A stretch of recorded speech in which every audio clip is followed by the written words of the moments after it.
Adam Sierfas. I'm one of the high school ag science teachers here at Conrad Weiser High School. I also serve as the Conrad Weiser FFA co-advisor with Mr. Seifert. The FFA is a national student organization. There's about 550,000 FFA members nationally, and that represents basically any student involved in agricultural education from 7th grade up through 12th grade.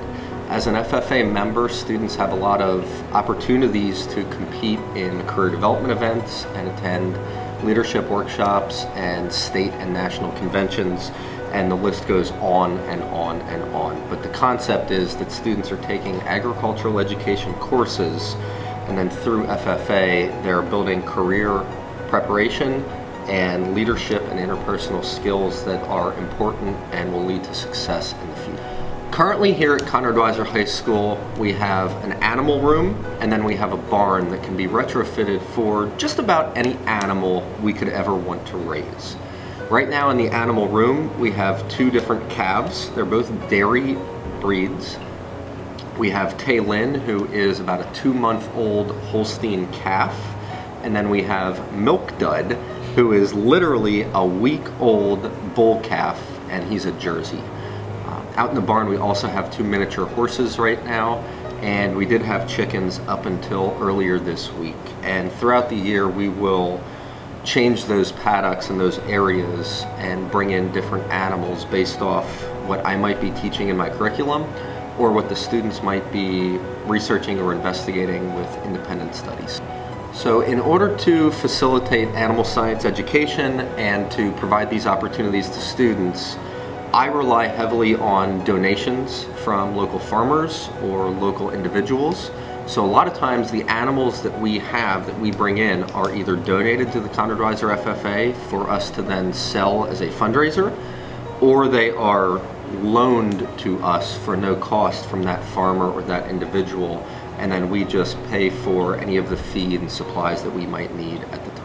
We have a number of students performing research in the lab that you can see right behind me.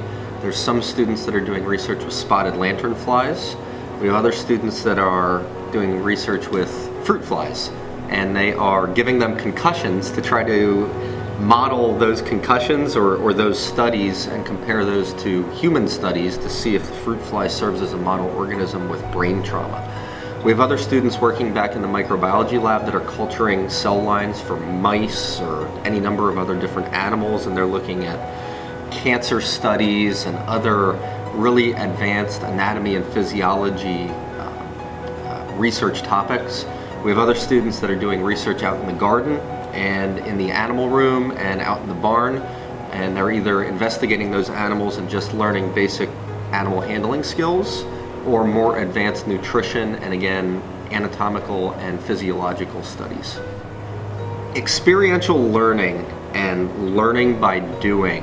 There's a lot of research that indicates that students learn better when they actually do that thing. Rather than just being told, when they get to do and perform that task, they will learn that, and that will be stored in their memory bank towards the future. The concept is pretty simple, and there's a lot of quotes surrounding learning by doing. One of the more famous ones is, if you give a man a fish, he eats for a day. If you teach a man to fish, he eats for a lifetime. That's the general philosophy of learning by doing, that when we teach you how to actually do it, and you don't just know the technical aspect and sitting in a classroom and understand it from an abstract standpoint, when you physically, literally know how to do that thing, then you have actually learned it.